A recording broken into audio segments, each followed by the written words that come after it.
Back it up. No, you didn't. Hi everyone, today I'm going to talk to you about my weight loss journey and how I got set on the path to losing 46 pounds.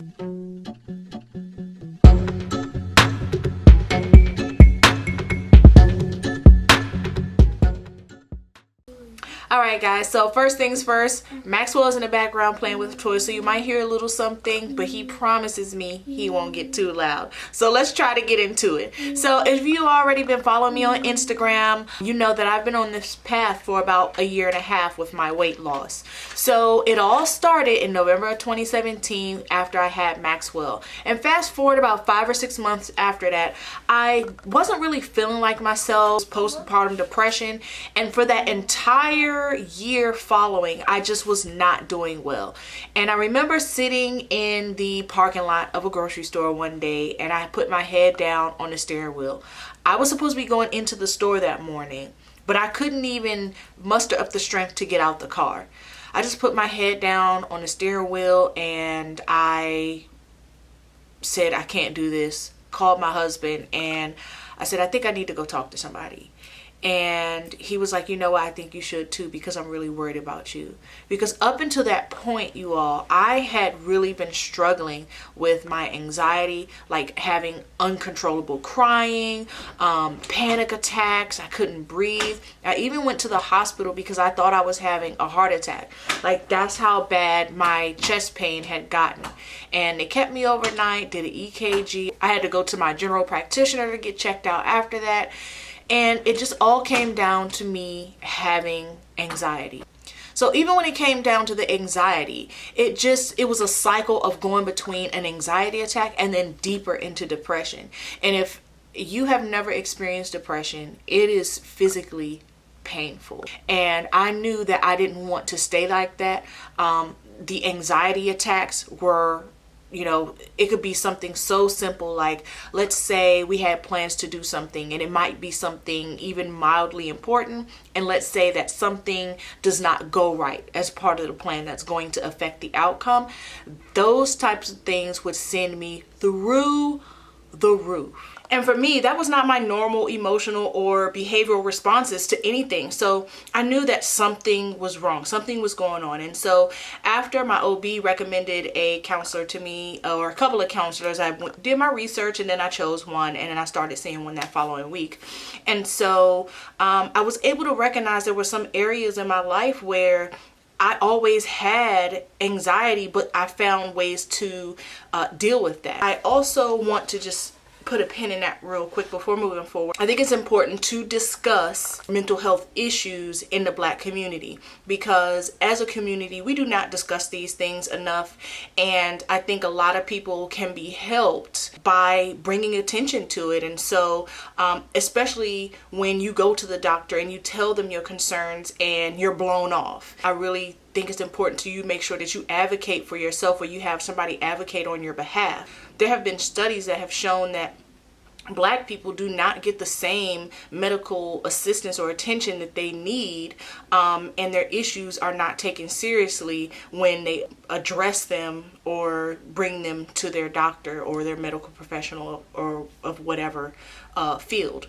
So I think it's important that we continue this discussion on mental health, and I think I'll make another video talking about that, because I think it's very important. But we're just going to stay focused on the weight loss journey portion.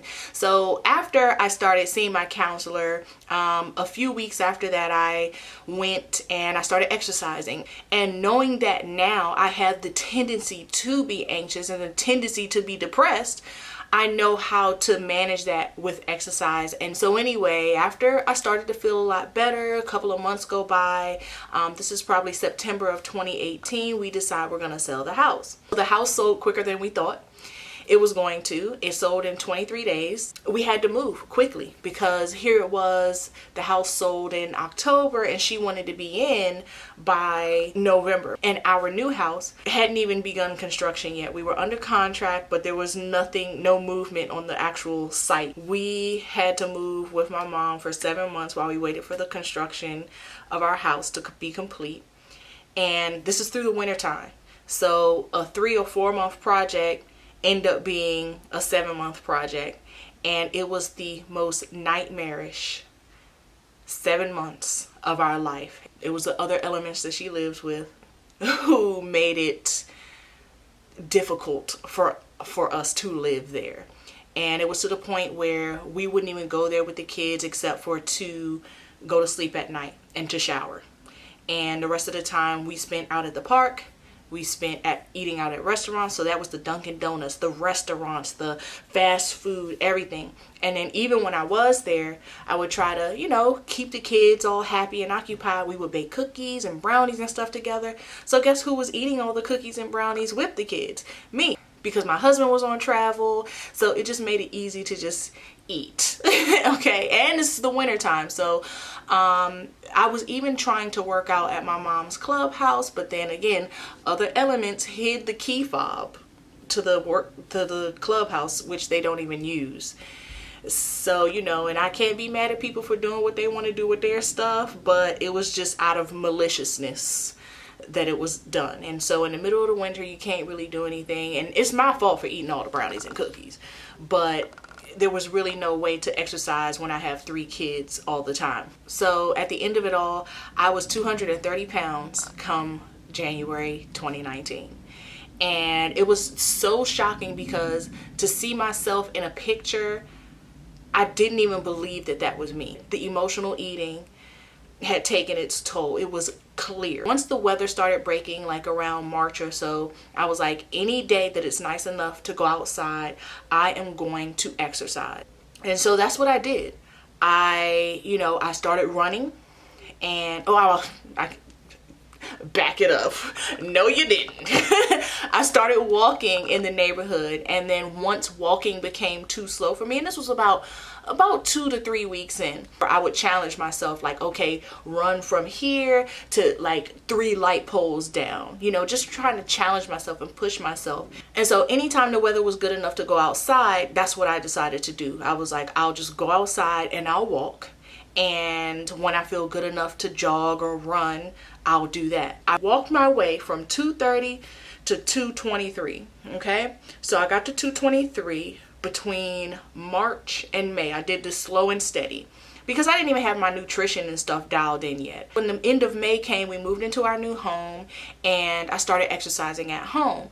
But right around like the end of June, I started feeling like my enthusiasm waning for this whole thing. And I was like, you know what? I can't let this be like every other time. Like, I literally want a life change this time. I don't want to go through this again. It just so happened at the time that my sister-in-law had hired a personal trainer. So I contacted him too, and I was like, listen, this is where I'm at and I need help. And so I started with him on July 1st, and that was the best decision I ever could have made in my life. I started with him at 209. So I had made my way on my own from 230 to 209 pounds. And once we moved into the new home, I was able to change my eating habits, no more eating out, just, you know, trying to do things that were a little bit more practical. But I still didn't have it all the way dialed in. And so I was able to drop that weight, but I knew I couldn't go any further on my own. I needed help. And when I tell you he worked me out, my first couple of sessions, I thought I was gonna die. Like, my spirit literally left my body. Like, he really put me to the test, but it was the best thing I ever could have done, because what it did was, each workout that was hard that I ended up still completing, and then we would get back to that exercise or that type of exercise routine later on, like a few weeks later, I could tell the difference between my level of strength in that following weeks than it was before. That really boosted my confidence. And so I got down to 184, and that's kind of where I'm at right now. And so right now I'm doing like a little shred program, and I think I'm going to share that with you guys, but I'm already like halfway through. So maybe I'll just kind of talk about it in the end and give you kind of like a review. I don't think it's too late because there's still another 3 weeks, and a lot can happen in 3 weeks. I didn't do any special diets. I didn't do keto, paleo, Atkins, South Beach, none of that, because I needed something practical. I needed the basics, and I needed to make sure that I stuck with this because I needed sustainable habit change. So I'm going to show you guys where I'm at currently, and then we're going to move forward from there so you can follow my journey even further, because even though I'm here, Like, I still have about 20 more pounds to go, and I want to cut up a little bit. You know, I got a little something, but I want to cut up just a little bit. So I'm going to show you. Now, I've kind of been bouncing between like 188 and 180. Especially during this quarantine, it's kind of been harder to stay active because not only was I exercising, but because I'm a photographer, I spend another 3 to 4 hours on my feet alone just working with my clients and stuff like that. So during the quarantine, that was a significant amount of difference between my activity level, just, you know, working out and staying active around the house, like cleaning up and things like that. But it just wasn't the same. So it's been kind of hard to kind of get out of the 180s, but I'm gonna crack these 180s, you guys. But this last time I weighed myself was 2 weeks ago, I think, and I was 187. So I'm trying to see where I'm gonna get on the was 3 weeks ago, I was 187. So I'm trying to see what I can do on this shred program, and I'll tell you guys all about the shred program in my next video, so make sure you check that out too. And so I've been doing I got a little booty gains too, but not too much. So this is where I am currently. I still got some work to do. So the biggest takeaway for me throughout this whole journey is to keep showing up. Keep showing up for yourself every single day. I know it feels like you're never going to lose the weight, but you will. If I can do it, if I can do it, y'all, I know you can do it. So you literally just have to get tired of being tired. And that's where I was. I was tired of being sad all the time. I was tired of my anxiety having control of me. This is nothing to do really with vanity as much as it has to do with my mental and overall physical health, because I have 3 children. I want to be here for them. I don't want diabetes. I don't want to be feeling tired. I don't want my knees to be aching, my stomach to be hurting. Like, I was hurting, you guys, physically and emotionally, and exercise, just getting my life together in that whole area has really made a world of a difference for me. And I know that if it's, you know, I can tell you guys the benefits. Like, I'm here now, you know what I mean? And getting better every day. I hope it's giving you some type of insight or encouragement, inspiration, something.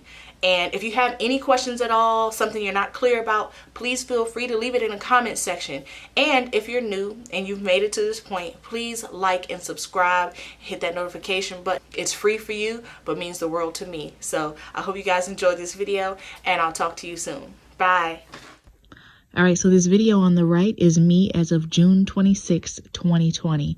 You all, I have come so far, but still have so far to go. So I hope you guys follow along my journey with me, and thanks for tuning in. Bye.